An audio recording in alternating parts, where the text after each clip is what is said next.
और लाखों तादाद में पधारे हैं। साथियों, टांग खिंचाई मत करना।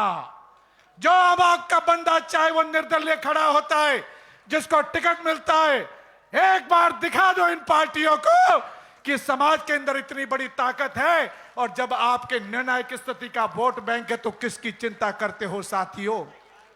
जो आपसे संख्या में कम है वो 5-5 टिकट इस जोधपुर संभाग के अंदर लेकर के आ जाता है और बड़ी संख्या का वोट बैंक मुंह ताकते रह जाते हैं। बातें कहने को बहुत है साथियों, और आज हमारी पीड़ा है। 5 आपके जो यहां पर हमारे संत महात्माओं ने मुद्दे बताए, उसके साथ में मेरा निवेदन है कि केंद्र की सरकार, राजस्थान की सरकार ने आपको 5% का आरक्षण दे दिया। मोदी जी ने बिना किसी संघर्ष के, बिना किसी रोड के ऊपर के उतर के 10% ईबीसी को आरक्षण दे दिया रातों रात साथियों। तो क्या मोदी जी 9 की सूची के अंदर हमारे आरक्षण को दर्ज नहीं करवा सकते?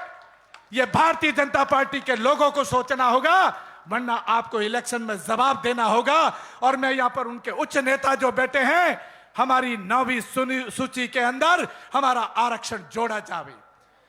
बालकृष्ण रैन के आयोग घुमंतु अर्ध घुमंतु विमुक्त जनजातियों का बना हुआ है, जिसके अंदर आपको एसटी का दर्जा देने का प्रावधान है। आपकी जनसंख्या होनी चाहिए, आपकी जनसंख्या के आंकड़े आना चाहिए। और साथों, पशुपालक के लिए, अरे हमारे लिए ये बाड़े और जमीन कोई मायने नहीं रखती। इतने हम कमजोर नहीं है कि हम बाड़े और जमीनों के लिए सरकार के सामने अच्छी बात है सरकार दे। लेकिन मैं तो यह कहता हूं कि जिस तरह से राजस्थान की सरकार किसानों को 1.5 लाख रुपया बिना ब्याज के खेती के लिए देती है, इस पशुपालक के लिए ऐसा एक कल्याण की योजना राजस्थान में सरकार में बननी चाहिए, जिसके अंदर उसे अपने पशुधन के व्यवसाय के लिए कम से कम 1.5-2 लाख रुपया फ्री ब्याज में देना चाहिए। 6 महीने में जमा कराए, जब चाहे तब उठाए और अपने पशुधन का विकास करे। ये योजनाएं होनी चाहिए। हमारा एक ग्वाला जो डाली काटते हुए गिर करके मर जाता है, उसका परिवार अंधेरे में डूब जाता है, एमपी के अंदर जाते हैं, उनके लिए कानून लाते हैं और वहां पर उसको टैक्स चुकाना पड़ता है। 2 मिनट लूंगा।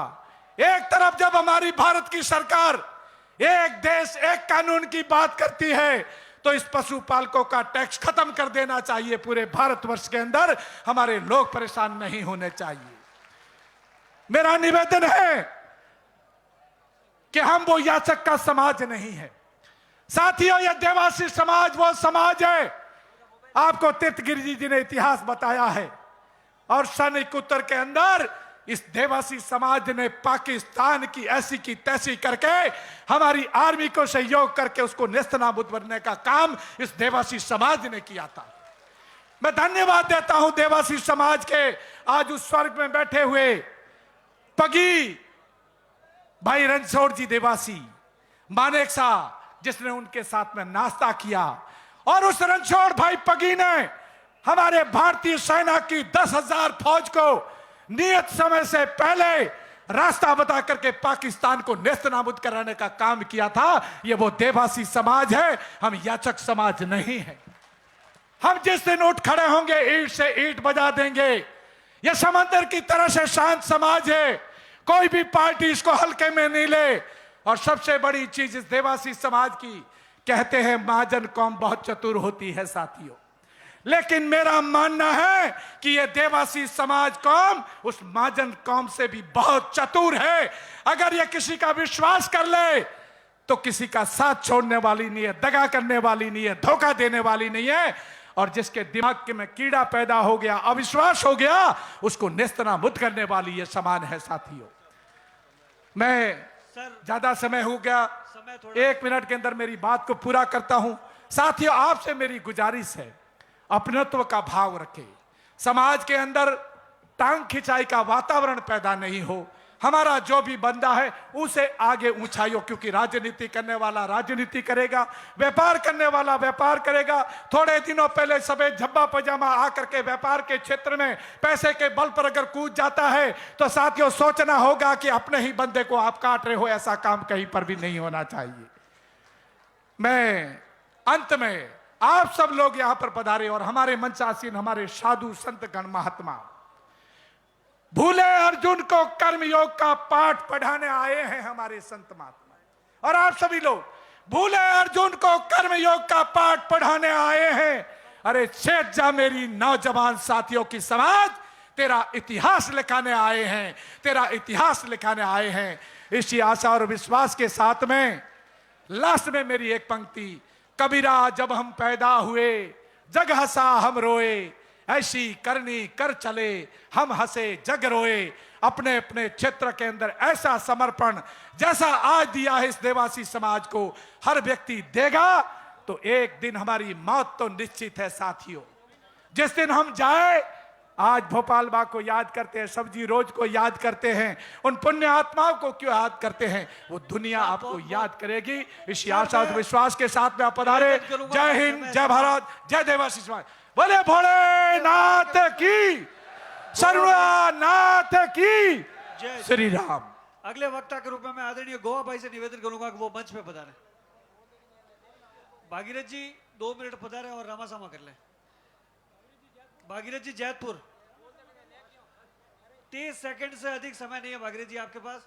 गोवा भाई पहुंचे तब तक आप समाज का अभिवादन कर लें।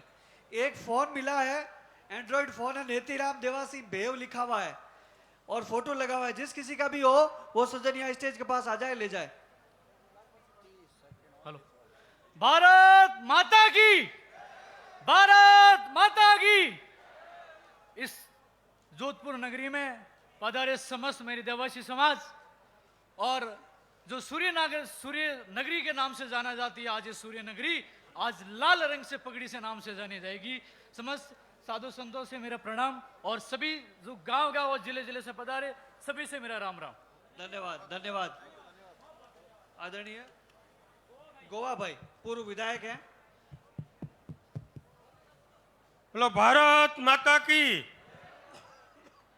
आज देवासी समाज के महाकुंभ में उपस्थित वंदनीय संतगण, नेतागण और समाज के सभी भाइयों और बहनों को वंदन करता हूं। और जो कुंभ की जो कमेटी है जिसने आयोजन किया है, पुरुषार्थ किया है, ये सबको अभिनंदन देता हूं और धन्यवाद देता हूं कि आपने सभी समाज को इकट्ठा करने का आयोजन किया है। आप सब ने 3 घंटे में धूप में खड़े रहे हो तो आपको हम सब माफ़ी मांगते हैं कि हम यहाँ छाए में बैठे और आज धूप में, लेकिन आपकी बैठक और आपकी ये 3 घंटे की तकलीफ ये समाज को कुछ देगी, ये समाज को कुछ, इस तुम्हारी तपस्या हो कभी वापस नहीं जाएगी। और जो सभी ने बोले ऐसा मैं भी बोलता हूँ कि जो शिक्षा के लिए संगठित होना जरूरी है, सामाजिक लिए संगठित होना जरूरी है और राजनीति के लिए भी संगठित होना जरूरी है।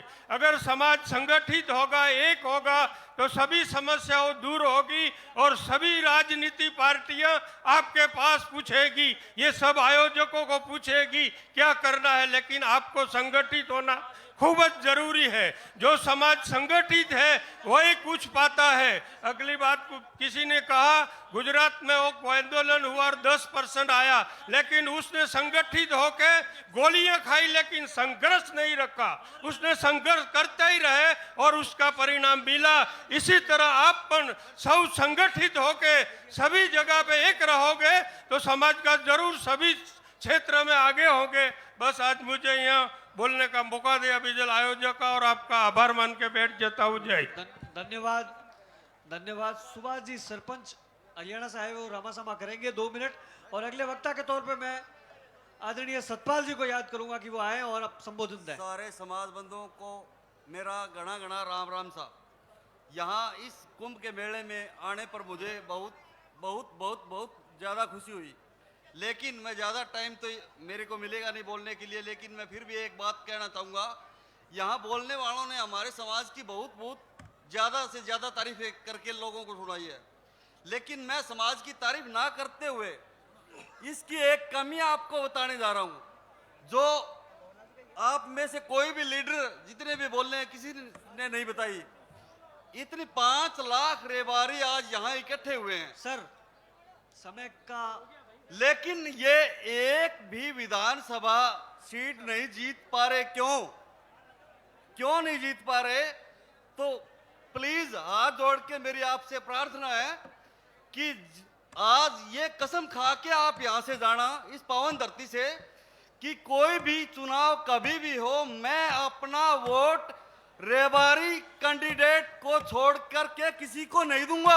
बहुत बहुत धन्यवाद। और अपना ही नहीं, मेरे वोट के साथ एक वोट अन्य कास्ट का भी अपने कैंडिडेट को दिलवाऊंगा। और दूसरी आभार। बात, एक छोटी सी भेंट, मैं अपने समाज का कोई भी कैंडिडेट को कोई भी टिकट मिलती है विधानसभा चुनाव में, तो हर एक कैंडिडेट को मेरी तरफ से 1 लाख रुपए की सप्रेम भेंट।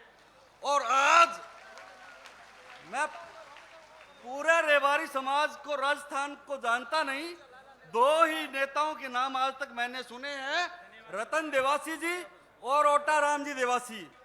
और आज जाने से पहले मैं इन दोनों को 1-1 लाख रुपए भेंट करके जा रहा हूं और इनसे प्रार्थना कर रहा हूं कि ये आज ही अपनी तैयारी शुरू कर दें। ये धन्यवाद। ये एक सूचना है, अमराराम सनोप लादूराम, ये लड़का खो गया है। जिस किसी के पास, जिस किसी सज्जन को मिले वो यहाँ मंच के पास पहुंचा दे। आप कोई उठे नहीं, वैसे ही 3 बजे तक का हमारे पास समय है। 3 साढ़े 3 बजे के बाद वैसे ही हमारा कार्यक्रम अंतिम दौर में है। मैं यहाँ भाषण देने के लिए नहीं आया हूँ। इस बड़े भव्यतम कार्यक्रम के नींव की ईंट अंतिम छोर में बैठा हुआ वो व्यक्ति जो छत्तीसगढ़ से अपनी भेड़ें छोड़कर आज के कार्यक्रम के लिए आया है, उसके लिए आप लोग जोरदार तालियां बजाइए। मंच पे बैठे नेता के लिए सब लोग तालियां बजा सकते हैं, लेकिन नींव की ईंट वो लोग हैं जिन्होंने सबसे पहले इस कार्यक्रम की शुरुआत की है। मैं धन्यवाद देता हूं गुमाना राम जी का, हरिराम जी का, भाई ओम जी का, बाबूजी भटलई का, राजू जी और ये तमाम सारी टीम जिन्होंने सबसे पहले ये बात कही। और धन्यवाद देता हूं राजस्थान के एक-एक रबारी समाज के परिवार का, जिन्होंने जोधपुर के लोगों के लिए हुए इस निर्णय के अंदर अपना सर्वस्व समर्पण करके यहाँ पधारे हो।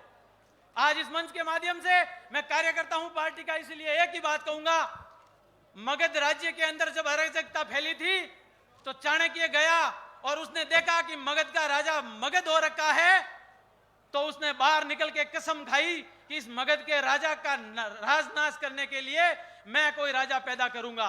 मैं आज मंच के माध्यम से कहता हूं, समाज के सारे साधु संत आदरणीय हैं, सुबह प्रातः वंदनीय हैं। अगर आप लोग चाणक्य की तरह कसम खा के निकल जाओ, चंद्रगुप्त मौर्य की कोई कमी नहीं है समाज के अंदर, लेकिन बहुत सारी चीजें आपको यहां से सीख के जानी पड़ेगी। पूर्व काल के अंदर कोई भी व्यक्ति निकलता था, अगर अंधेरा हो जाता था तो वो रबारियों की बस्ती में जाता था, क्योंकि वो अपने आप को वहां सुरक्षित महसूस करता था। आज के युवाओं को यह प्रण लेके जाना है कि हमें समर्पण के साथ, चरित्र के साथ इस समाज का निर्माण करना है और हम सबको आगे बढ़ना है। बहुत बहुत धन्यवाद। जय हिंद, राम राम साहब।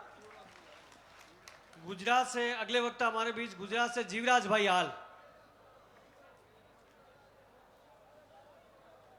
मेरा निवेदन आप सब वक्ताओं से रहेगा कि संक्षिप्त में अपनी बात रखें, क्योंकि बाहर तेज धूप है और सारे लोग पांव पे खड़े हैं, तो उनका ख्याल करें, उनकी पीड़ा का ख्याल करें।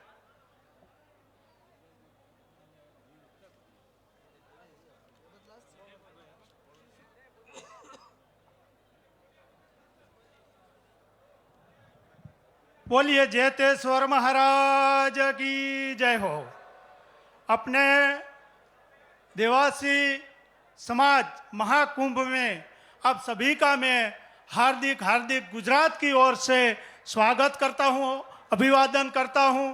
और इसके साथ 2 लिटी के अंदर मुझे आपको बताना है कि आप आज आए हैं, तो आप यहाँ पे आए हो तो आपका एक मैनिफेस्टो होना चाहिए, आपकी बात सरकार तक पहुँचनी चाहिए। आपकी जो कमेटी ने मेहनत की है, एक एक व्यक्ति जो गांव-गांव से, तहसील से, जिले से यहाँ तक आया है, उसका मकसद पूरा होना चाहिए। ये पूरी कमेटी को हमारा नम्र निवेदन है। हमारे गुजरात की ओर से आप सभी का दिल से अभिवादन करता हूं कि ये हिस्ट्रिकल होगा, हिस्ट्रिकल होगा, हिस्ट्रिकल होगा। इतनी बागड़ियां एक साथ कभी भी खड़ी नहीं होगी। तो आज आए हैं तो उसका पूरे का पूरा समाज को फायदा होना चाहिए। इसके साथ साथ अपने भाई और लक्ष्मण देवासी की जो निर्मम हत्या हुई है, इसी दूसरी किसी समाज के साथ नहीं होना चाहिए।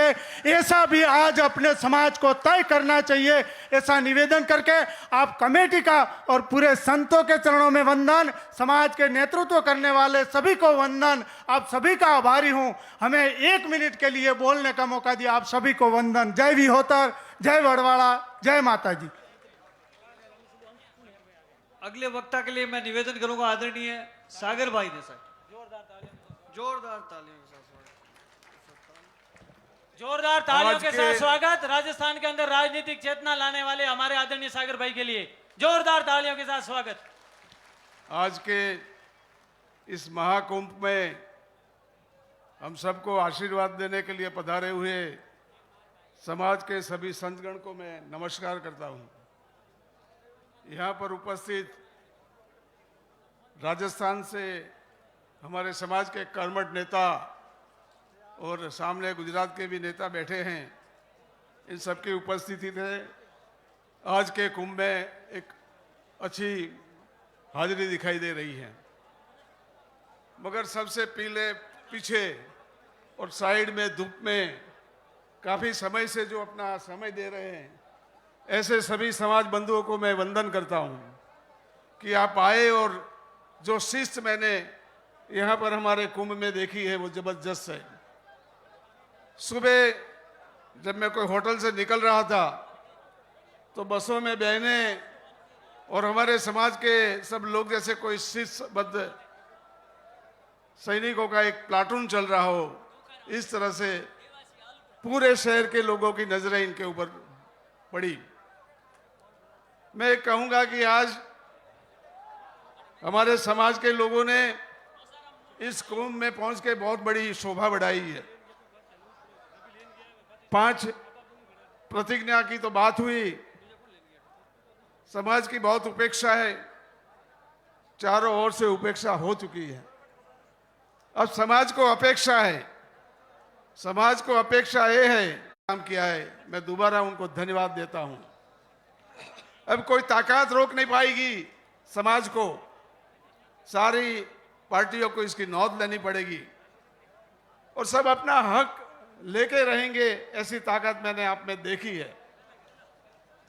और आगे की बात आगे, मगर आपको कोई नजरअंदाज नहीं कर पाएगा, ऐसा मेरा भरोसा है। और समाज विकसित गति के साथ अपने कदमों के साथ आगे बढ़ रहा है। समाज की शोभा। अब रही बात संगठन की, जिसको भी जहां से भी टिकट मिले संगठित रह के सब जिताओ। हीराबाई ने कुछ दुख व्यक्त किया, मगर आने वाले समाज में हमारे सारे प्रतिनिधि जब चुन के आ जाएंगे असेंबली में, लोकसभा में, तो आपको कोई फरियाद रहेगी नहीं। आपके हाथ में, आपकी कलम में ताकत होगी। ये दिन आने वाले हैं, इसमें कोई मुझे शक नहीं है। सबसे नमन करके मैं हमारी बात पूरी करता हूं। जय भारत, जय हिंद। जय हिंद। अब मैं निवेदन करूंगा आदरणीय पूर्व डीवाईएसपी साहब भंवरजी देवासी से कि वो पधारे और समाज को संबोधित करें। भंवरलाल जी डिप्टी साहब।